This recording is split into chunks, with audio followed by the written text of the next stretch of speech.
एक क्लास में कई तरह के विद्यार्थी बैठे होते हैं, कुछ फेल भी हो जाते हैं, कुछ थोड़ा कम अंक पाते हैं और कुछ जो है सर्वाधिक अंक पाकर अपने पूरे क्षेत्र में, पूरे जिले में एक नाम करते हैं। जितने भी विद्यार्थी हैं उन सबको अलग अलग परिणाम मिलता है। एक तो वो जो सर्वाधिक अंक पा जाए उसका अलग ही आनंद होता है, एक जो बहुत अधिक न पा सके लेकिन कम भी ना पावे, अच्छे अंक से उत्तीर्ण हो जाए। लेकिन कुछ ऐसे भी विद्यार्थी हैं जो बेचारे फेल हो जाते हैं। दोष अध्यापक का नहीं है, दोष उस कक्षा का नहीं है, दोष उस विद्यालय का नहीं है, दोष उनकी परिस्थिति, उनके माँ बाप का भी नहीं है। वहाँ दोष केवल और केवल उस विद्यार्थी का होता है जिसके पास ये संभावना थी कि वो सर्वाधिक अंक पावे, लेकिन अपनी लापरवाही के कारण, अपने तन्मयता के, एकाग्रता के अभाव के कारण वो विद्यार्थी उस संभावना को साकार न कर सका जिसके लिए उसको कक्षा में बुलाया गया था। एक सत्य घटना आपको बतावें कि एक व्यक्ति, एक जगह कथा चल रही थी और उस व्यक्ति को पता चला कि यहाँ कथा हो रही है। वो कुछ वहाँ से 200-250 किलोमीटर की दूरी पर निवास करता था। अब तक उसके लिए सबसे निकटतम कथा का कार्यक्रम वही था। फोन पर बात हुई जो कथावाचक थे उनसे, और उस व्यक्ति ने कहा कि महाराज हम कथा में आना चाहते हैं, हमें एकदम सही समय बताइए कि कब कथा शुरू होगी और कब कथा का विश्राम होगा, क्योंकि हम 250 किलोमीटर दूर रहते हैं। हम उसी तरीके से योजना बनाएंगे कि इतने समय में निकलें, इतनी देर में पहुँचें और इतनी देर सुनें, और फिर हमें सेम डे में ही वापस होना पड़ेगा। आप विश्वास नहीं करेंगे, वो व्यक्ति 4-5 घंटे की यात्रा करके कथा स्थल पर आया और केवल 10 मिनट ही कथा सुनी, मात्र 10 मिनट, और 10 मिनट सुन करके प्रणाम करके वो वापस चले गए। कुछ दिन बाद फिर उनसे चर्चा हुई और चर्चा में उन्होंने कहा कि आपकी कथा सुन करके मेरा जीवन ही बदल गया।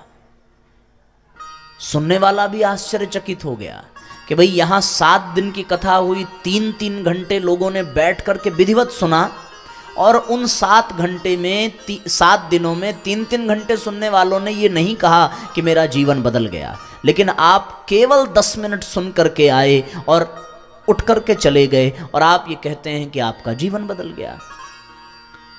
उन्होंने कहा कि बिल्कुल ऐसा ही हुआ, जीवन में बहुत बड़ा परिवर्तन हुआ, क्योंकि मैं अपने घर में सबसे बड़ा, और सबसे बड़े होने के नाते सबको हमेशा डांटता रहता, फटकारता रहता, सबकी कमियां देखता रहता, कभी बच्चों को डांटता, कभी पत्नी को डांटता, कभी माँ बाप को भी समझाने की कोशिश करता। मेरे घर में जाते ही सब हमसे दूर चले जाते, पर 10 मिनट की कथा में एक पंक्ति सुनने को मिली, और वो थी कि अपना सुधार ही संसार की सबसे बड़ी सेवा है। इस एक लाइन ने हम बदलेंगे युग बदलेगा, हम सुधरेंगे युग सुधरेगा, इस एक पंक्ति ने मेरे जीवन में ऐसा प्रभाव डाला कि मेरा जीवन ही पूरा बदल गया। अब जो लोग मुझसे दूर भागते थे वे अब पास आकर के बैठने लगे हैं। जो हमसे चिढ़ते थे कि हमेशा कमी निकालता है, वो अब हमारी प्रशंसा करते हैं। वो अब हमसे पूछते हैं कि जहाँ कमी हो वहाँ आप बताइए। इतना बड़ा परिवर्तन केवल 10 मिनट की कथा से ये लाभ मिला। कारण क्या था? कारण केवल इतना था साथियों कि उस 10 मिनट में उन्होंने अपना पूरा 100% ध्यान एकाग्र करके रखा। संभावना थी इस बात की कि कथा से उनकी व्यथा मिटे, लेकिन 3-3 घंटे बैठ करके सुनने वालों को वो लाभ नहीं मिला, केवल 10 मिनट में उनको लाभ मिला। हम लोग सुल्तानपुर में, उत्तर प्रदेश में एक जिला है, वहां प्रज्ञा पुराण सुनाने गए थे। उससे पहले बहुत सी प्रज्ञा पुराण कथाएं हुई, आगे भी होती रहेंगी, पर सुनने वालों में से एक ने कहा कि प्रज्ञा पुराण कथा बहुत सुनी थी, पर प्रज्ञा अब जग रही है। इन बातों को यदि निष्कर्ष पर लेकर के पहुंचें तो निष्कर्ष एक ही निकलता है, और निकला ये कि साथियों, कथा वही है, बात वही है, विचार वही है, केवल वक्ता बदला, स्थान बदला, समय बदला, सब कुछ वैसा ही वैसा, लेकिन कोई 10 मिनट में भी लाभ पा जाता है और कोई घंटों बैठ करके भी लाभ नहीं पाता। कारण क्या है? कारण केवल इतना है कि जिसने 10 मिनट में लाभ पाया वो इस बात के लिए जिम्मेदार था कि मेरे पास केवल 10 मिनट का समय है, केवल उस 10 मिनट में यदि मैं जरा सा भी चूक गया तो इतने दूर की यात्रा करके आना और फिर इतने दूर वापस जाना सब व्यर्थ चला जाएगा। 5 घंटे जाना, 5 घंटे आना, 10 घंटे की यात्रा, और उस 10 घंटे की यात्रा की सफलता केवल 10 मिनट के प्रवचन में थी। अगर वो 10 मिनट एकाग्र खुद को न कर पाता तो उसकी 10 घंटे की यात्रा बेकार हो जाती है। इसलिए हम सब लोगों को जीवंत होकर के कथा में बैठना पड़ेगा, तब जाकर के हमें वो लाभ मिलेगा जो शास्त्रों में कहा गया है, जिससे लोगों ने अपने आप को धन्य बनाया है। इन 5 दिनों की कथा में, इन चर्चाओं में हम चाहें तो अपने जीवन को कृष्ण जैसा बना सकते हैं, और यदि हम चाहें तो इन्हीं दिनों में हम जैसे थे वैसे ही रह सकते हैं। संभावना है कि हमारे भीतर देवत्व जागृत हो जाए। इस बात की भी संभावना है कि इन 5 दिनों में कथा के हमें ऐसे सूत्र मिल जाएं कि हमारा वातावरण स्वर्गीय हो जाए। हमारे पास इस बात की संभावना है कि इन्हीं 5 दिनों में हम अध्यात्म के उच्च शिखर को स्पर्श कर पाएंगे। इस बात की संभावना है कि इन्हीं 5 दिनों में हम अपने जीवन के लक्ष्य को समझ पाएं और अपने जीवन को धन्य बना पाएं। पर शर्त एक ही है कि हमें जीवंत होकर के यहां विद्यमान होना पड़ेगा। 2 तरह के लोग हैं समाज में। एक वे लोग हैं जो जीवित हैं लेकिन जीवंत नहीं हैं, और दूसरे वे लोग हैं जो वास्तव में जीवंत हैं। जीवित और जीवंत में बड़ा अंतर है। जो केवल सांस ले रहा हो, अपने जीवन को जैसे तैसे ढो रहा हो, उसको जीवित जरूर कहेंगे लेकिन जीवंत नहीं कहेंगे। जीवंत कौन? जीवंत वो जो किसी भी स्थान पर हो और उस स्थान पर रह करके वहां जितनी भी संभावनाएं, जितना भी सुअवसर उसको मिले, उसको पूरा पूरा लाभ मिल जाए, उसको जीवंत कहेंगे। अन्यथा जीवित तो सांस लेने वाला भी है। सांस चलती रहे, और सांस तो उनकी भी चलती है जो वेंटिलेटर पर रहते हैं। उनको मृत तो घोषित नहीं कर सकते, वो जीवित हैं लेकिन वो कुछ भी कर नहीं सकते। उनकी सांसें चल रही हैं, जीवन है उनमें, लेकिन वो केवल जीवित हैं। पर जीवंत कौन है? जीवंत तो स्वामी विवेकानंद जैसा व्यक्तित्व हो सकता है जो मात्र 39 वर्ष की उम्र में ही पूरी दुनिया में भारतीय संस्कृति को पहुंचा देते हैं। जीवंत भगत सिंह को कहा जा सकता है कि मात्र 23 साल की उम्र में ही उन्होंने अपने देश के लिए अपना सब कुछ कुर्बान कर दिया।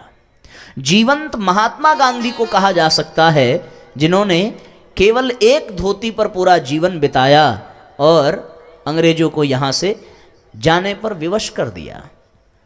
जीवंत ध्रुव को कहेंगे कि मात्र 5 वर्ष की उम्र में उन्होंने भगवान का साक्षात्कार कर लिया। जीवंत प्रहलाद को कहेंगे जिन्होंने भगवान को खंभे से प्रकट होने के लिए विवश कर दिया। साथियों, हमें जीवंत बनने की आवश्यकता है, और जीवंत होने का लक्षण यही है कि हम जिस कार्य के लिए उपस्थित हुए हैं उस कार्य में जितनी संभावना है वो सब हमारे भीतर उतर जाए।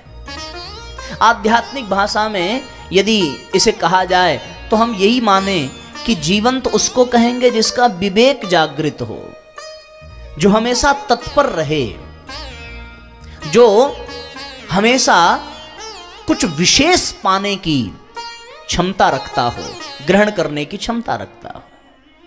एक गुरु ने अपने कुछ शिष्यों को बुलाया और कहा कि आज रात में मैं तुम्हें सिद्धियां प्रदान करूंगा, तुम सोना मत, मैं तुम्हें आवाज दूंगा और आवाज सुन करके जो मेरे पास आ जाए उसे मैं सिद्धियां प्रदान करूंगा। मेरे पास 9 सिद्धियां हैं, तुम 9 लोग हो, मैं एक एक करके सबको बुलाऊंगा और एक एक करके आना और आकर के सिद्धियां ले जाना।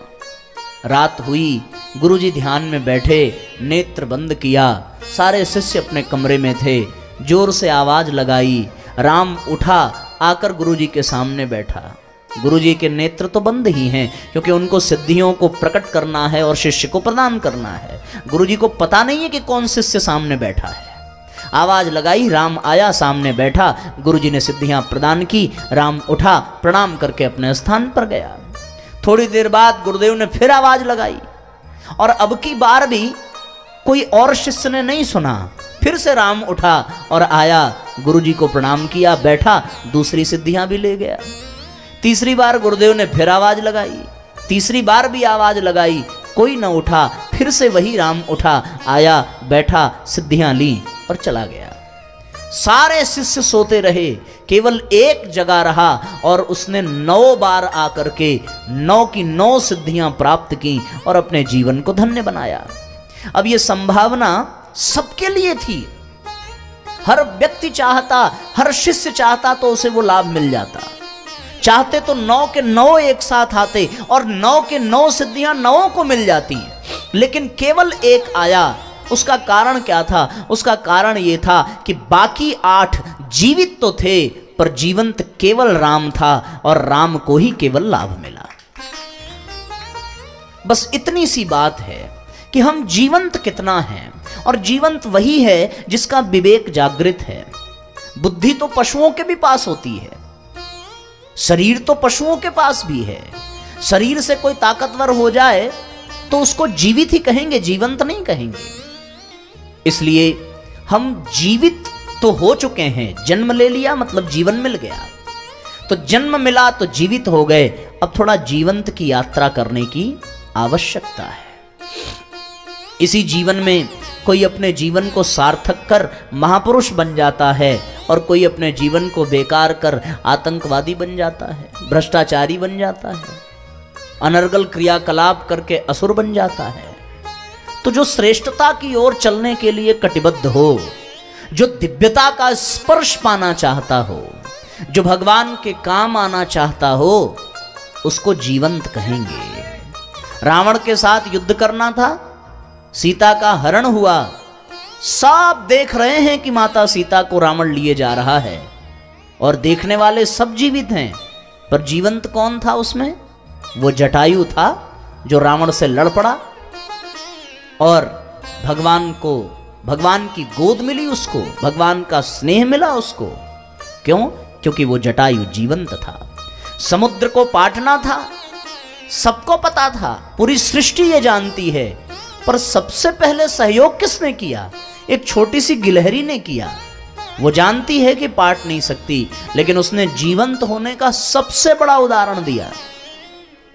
भगवान जब रावण पर आक्रमण करते हैं तो कोई बहुत बड़े राजा महाराजा योद्धा भगवान के साथ नहीं आए। कौन आए? जो जीवंत थे। भगवान को जीवितों की जरूरत नहीं है, भगवान को जीवंत लोगों की जरूरत है, जागृत लोगों की जरूरत है। और ये प्रज्ञा पुराण जो सुनाया जा रहा है, ये इसीलिए सुनाया जा रहा है कि जो जीवित हैं उनको जीवंत बना दिया जाए, उनको जागृत कर दिया जाए, उनको झकझोर करके जगा दिया जाए।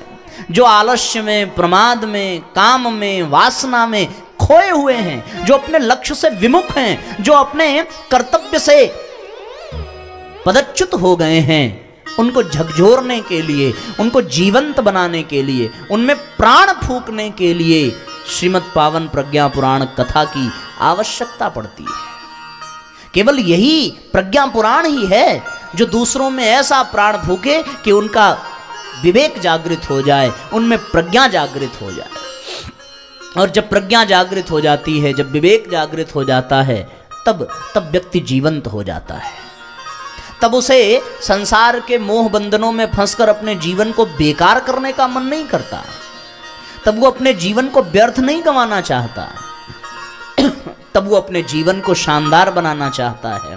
फिर तो उसके जीवन में दैवीय गुण उतरने लगते हैं और उसका जीवन जागृत हो जाता है, जीवंत बन जाता है। और जो जीवंत हो वो केवल अपना ही नहीं बल्कि संसार का कल्याण करता है, समाज का भी उद्धार करता है।